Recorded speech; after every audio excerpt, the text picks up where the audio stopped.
Media's Role in Society by Miranda Miller. Did you know that 91% of all women on college campuses diet? As a society, the general consensus is that the average size is no longer acceptable. In order to be beautiful in our society, we must achieve the thin ideal. The thin ideal is 5'11" and 90 pounds, like most of our models, which started with Twiggy in 1960. Here's Twiggy. Models are seen on TV, magazines, and advertisements. Women in third world countries don't worry about this because they don't have access to the media. The media gives unrealistic and negative expectations about a woman's body and her worth. Women in ads are objectified, sexualized, and portrayed as passive, weak, and distressed. The center ad here is an ad for suits, giving the impression that if you buy that brand of suit, half-naked women will fawn all over you. Budweiser, on the side here, gives the impression that women are beer bottles. Maybe if you drink Budweiser beer, a woman will appear. Movies are no better. It's movies like Bad Teacher and Pretty Woman that make women feel like they have to act a certain way. We'll watch the clip from Bad Teacher just to see what we're talking about.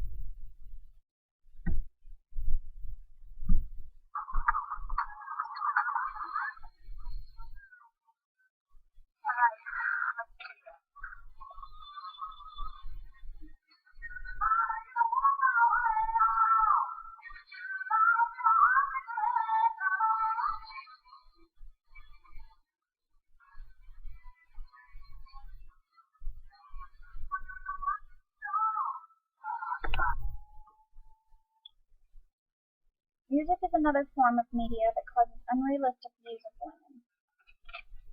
For example, R. Kelly and his song Ignition.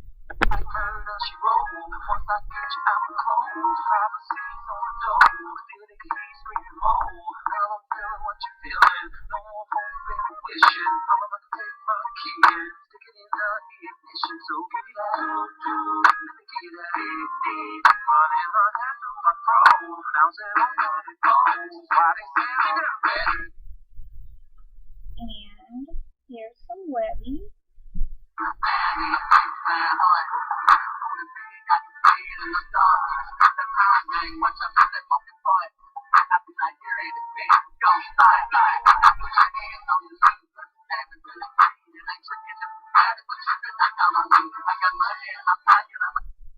And just so we're not discriminating in genres, here's a country song.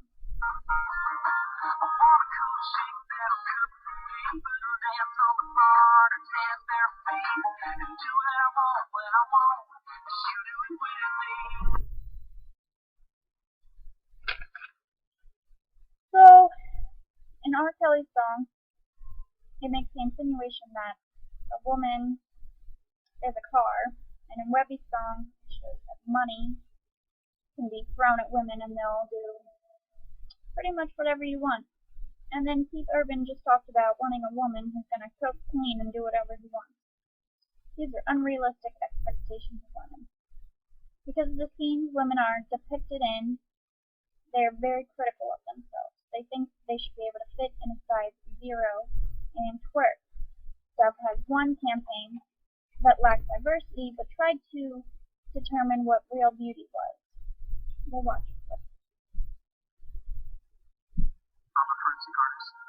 Worked for the San Jose Police Department from 1995 to 2012. I showed up to a place I'd never been, and there was a guy with a drafting board. He couldn't stand the yet. Tell me about your hair. I didn't know what he was doing, but then I could tell after several questions that he was drawing me.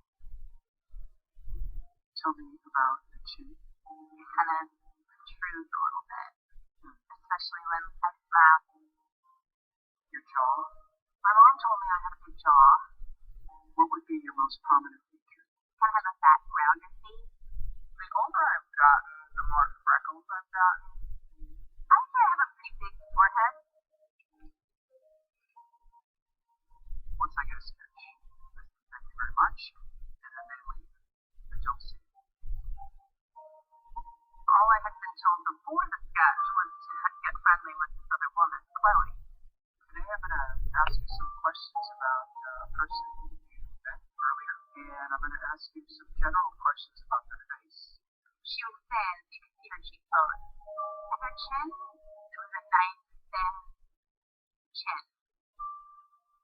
She had nice eyes. They lit up when she spoke. She had blue eyes, very nice blue eyes. So here we are. This is a sketch that you helped create. And that's a sketch that somebody described to me.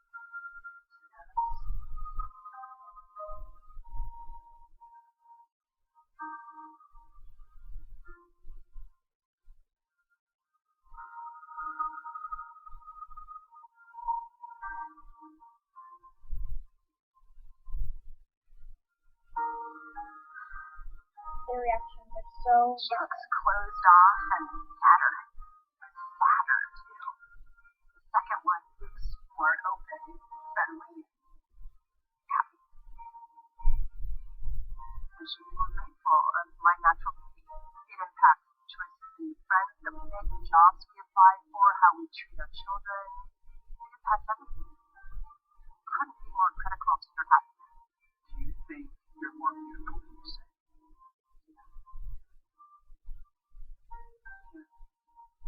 We spend a lot of time as women analyzing and trying to fix the things that aren't quite right.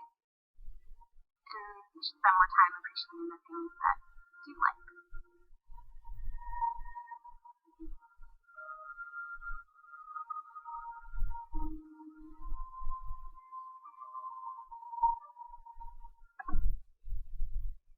As a society, we see the worst in ourselves.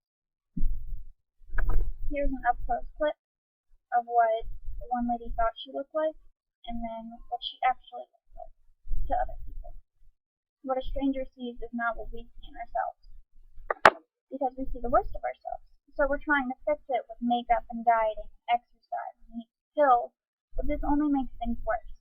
It is not always healthy to be thin. 35% of occasional diets progress into pathological dieting, and 25% progress into eating disorders. Anorexia nervosa and bulimia nervosa are two extreme disorders that could result in serious health problems. At least 10 million females and 1 million males are fighting a life and death battle with an eating disorder, and millions more are struggling with a binge eating disorder.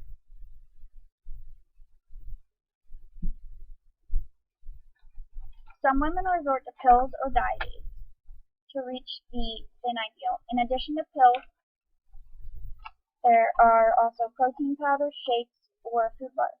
Weight Watchers and the South Beach diet are well-known weight loss plans. Exercise can also become an unhealthy way of life depending on how you choose to work out.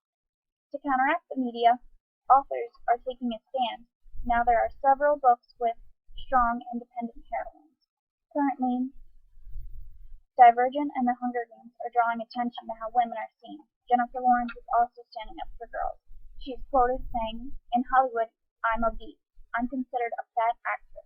I eat like a caveman. I'll be the only actress that doesn't have anorexia rumors. I'm never going to starve myself for a part. I'm invincible. I don't want little girls to be like, oh, I want to look like Katniss, so I'm going to skip dinner." Jennifer Lawrence is smaller than the average female, and she's still considered obese. We need to stop punishing each other for what we think we look like. Beauty is a myth. The media will continue telling us it is to be thin, but it is not.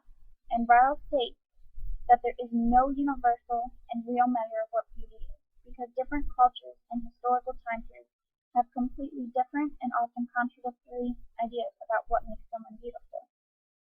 There is no universal definition of beauty. The media has no right telling us what we should look like. Models should not be turned away because of weight or considered plus size because they are curvy. We need to stand together so all women feel beautiful. This stance is supported in Colby Blay's song Try, where the lyrics talk about loving your body the way it is, without makeup or losing weight. So we Calais sings about not needing to try to be beautiful, but just being beautiful. We cannot put down one side or another. It is both okay to be thin and okay to be curvy. Your body is a temple to be loved, no matter what it looks like. Once we understand this, we can begin to fix our own body image so that we see ourselves how others see us. As beautiful, bright women who deserve to be loved no matter their size. Here is All Beautiful Women from Victoria's Secret and from the Dove campaign. It's the perfect body. For our discussion, I'd like you to answer the following questions. Do you believe that beauty is a myth? Why or why not? How can we change the media to support and boost women and their self-esteem and body image? And what can be done to support our own body image to help us stop hating on our own selves?